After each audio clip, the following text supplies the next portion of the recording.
Hey everyone, it's Mr. Hollywood, and today I will be giving the Battle of the Eastwoods between Unforgiven and The Good, the Bad, and the Ugly.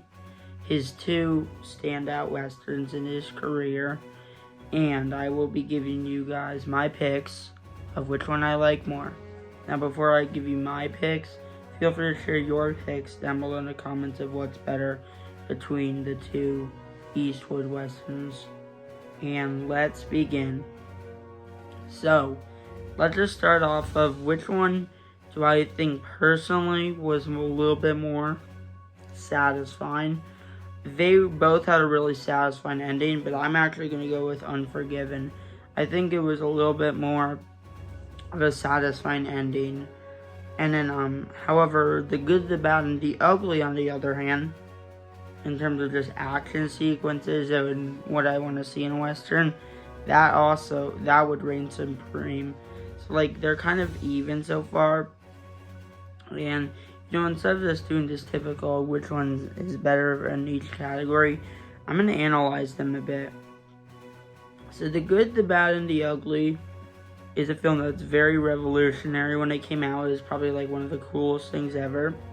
It is still, I believe, one of the highest movies on IMDb.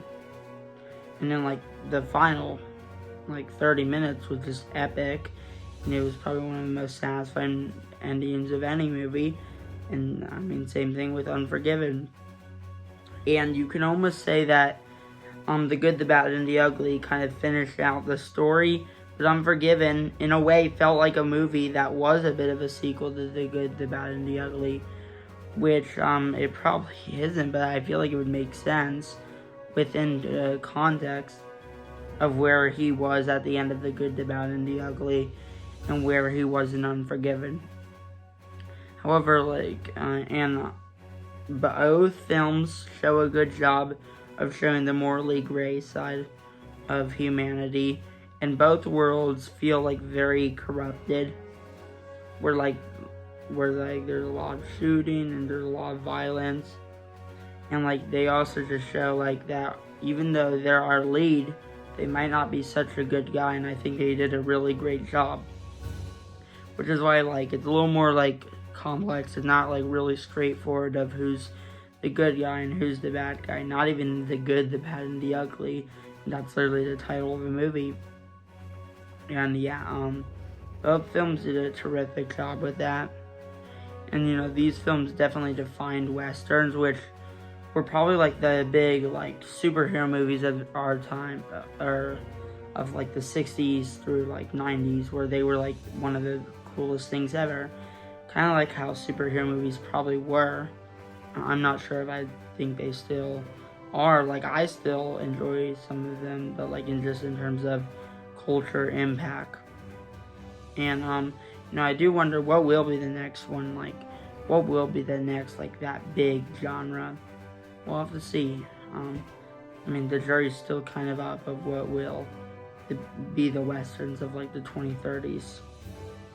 And Clint Eastwood was at his peak when The Good, the Bad, and the Ugly came out, just in terms of the action star. And then he started to gain into directing around the time Unforgiven came out, and started doing Oscar-worthy stuff. And when I say Oscar-worthy stuff, I mean the stuff that would be more suitable for the Oscars. And yeah, I think Unforgiven is a slightly better contained story, and a little bit deeper on a thematic level. Which, even though it is always cool to see a lot of action in The Good, the Bad, and the Ugly, I just think on a cinematic and thematic level, I liked Unforgiven more. And also the ending, it also resonated with me, and I actually felt more emotion during Unforgiven.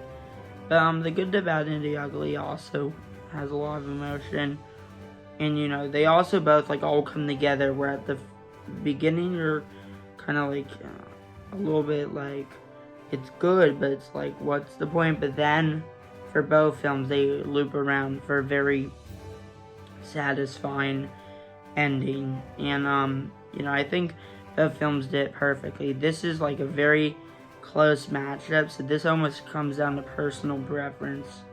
So, which film do I like more? The one where this is Clint Eastwood when he was on top of the world in the action world, or the one where Clint Eastwood was going for stuff that was like more suitable for the Oscars and where he was directing his own stuff? Well, I can go either. However, as of today, the one that I like more is Unforgiven. So Unforgiven wins the Battle of the Eastwoods. Also, when it comes to the villain of the story, I mean, Gene Hackman in Unforgiven, who won an Oscar, was terrific.